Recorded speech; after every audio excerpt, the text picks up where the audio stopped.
Buenas tardes. A continuación presentaremos el parte médico relacionado al COVID-19 en el estado de Yucatán. Adelante, Química. Gracias, Químico. Este es el parte médico de este sábado 1 de enero. A partir del martes 4 al domingo 9 de enero, se aplicará la segunda dosis de la vacuna contra el coronavirus de la farmacéutica Pfizer a adolescentes de 15 a 17 años de edad que viven en Mérida. Los invitamos a vacunarse sin temor para proteger nuestra salud y la de nuestras familias. Estamos trabajando de manera conjunta el Gobierno del Estado, la Secretaría del Bienestar y las Fuerzas Armadas. Como se ha señalado, en la reapertura económica, los datos más importantes son la ocupación hospitalaria y los ingresos diarios. El día de hoy tenemos 34 pacientes en hospitales públicos. 71.067 pacientes ya se recuperaron, no presentan síntomas ni pueden contagiar. Esta cifra representa el 91% del total de contagios registrados, que es 78.178.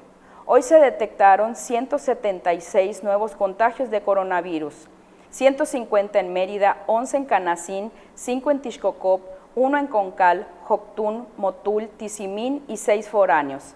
De los 78.178 casos positivos, 626 son de otro país u otro estado. Específicamente en Mérida se han diagnosticado 47.773 personas contagiadas de coronavirus que viven 12.338 en la zona norte, 11.782 en la zona oriente, 4.676 en la zona centro, 7.373 en la zona sur, 11.604 en la zona poniente.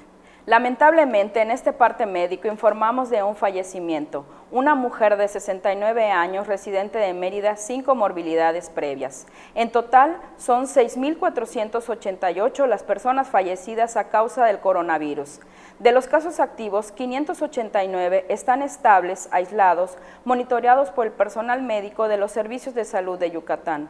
Presentan síntomas leves. Como ya se mencionó, 34 de los casos positivos están en hospitales públicos y en aislamiento total. Hay otros pacientes a la espera de diagnóstico. El rango de edad de los casos es de 1 mes a 107 años. Los indicadores semanales del Semáforo Estatal de Salud marcan color verde. Hasta aquí mi reporte, Químico. Gracias, Química. Estaremos actualizando esta información todos los días por este mismo medio. Muchas gracias.